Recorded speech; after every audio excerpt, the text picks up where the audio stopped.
our physical reality is a shadow of a larger reality. And I was blown away when I first saw that, because that's exactly what the Bible's been saying all along. We have all been trained in Euclidean geometry, three-dimensional worlds. Einstein made scientific history by recognizing that we really live in 4 dimensions, by adding time to the mix. Time is a physical property. We know that we live in at least 10. That's the current dimensions. 4 of them are directly, we can experience them. But we know there's 6 others that we can't get at directly, but we know we can infer their existence mathematically. What makes that provocative to people who've discovered that is that a Hebrew sage by the name of Nachmanides, back in the 13th century, predicted that from studying the text of Genesis. He concluded that our universe has 10 dimensions, only 4 are knowable, to use his term, and 6 are not knowable to us. And I find that fascinating, because we've spent hundreds of millions of dollars on atomic accelerators to discover what Nachmanides did by studying the text. So the 10, some say 11, there's some debates among mathematicians about details, but there's awareness within the advanced scientific community that we live in more than just the 4 dimensions that we directly experience. If we take those things that are larger than us, larger than man's reach, and just lump that and call that the macrocosm, we suddenly are confronting astronomy, astrophysics, those kinds of things. The great discovery of 20th century science is that the universe is finite. It may be expanding, but it's finite. And that has staggering implications. That means it has a beginning, and it'll ultimately have an end. And that's what gives rise to these conjectures that go under the label of the Big Bang theories. There's 4 of them. None of them quite satisfactory, but that's the common conjecture, if you will. The point being, that's an acknowledgement of the fact that we're dealing with a finite universe that had an origin. But the fact that it's finite is my point at the moment.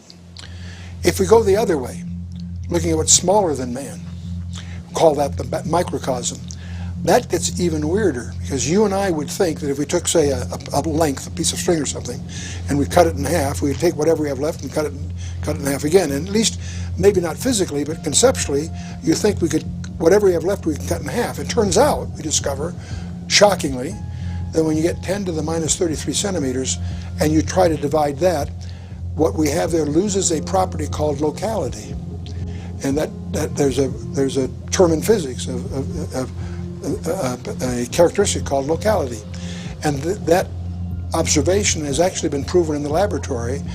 In 1987, they actually demonstrated non-locality. Every photon in the universe somehow is directly connected to every other photon. And that defies our normal thinking of space, if you will. But the point I'm getting at is, we live in what we call physical reality has a limit in smallness, and we call it the Planck wall, because whether it's length, mass, energy, or time, it's made up of units that you can't divide. So there's a limit to smallness. There's a limit to largeness.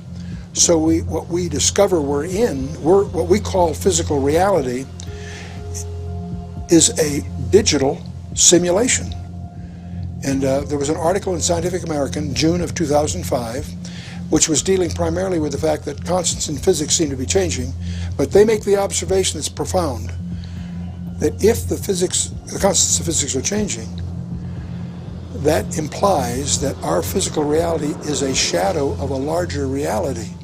And I was blown away when I first saw that, because that's exactly what the Bible's been saying all along. And so that leads to a conjecture that the universe, created with 10 dimensions, something occurred to restrict us to the 4 that we experience. Many of us, because of passages in the Bible, Romans 8, and that in Genesis 3, when God declares war because of the fall of man, the creation was made subject to the bondage of decay, the entropy laws and all of that. Apparently we're somehow tied to God's curse on everything we know about the creation is post-curse. Prior to the curse, it may have had 10 dimensions, and for some reason was fractionated. So that some of us tend to regard those 6 inaccessible dimensions as the domain of things like angels, the domain of paranormal behavior. And it's our suspicion that the UFOs somehow are trafficking from those dimensions into ours.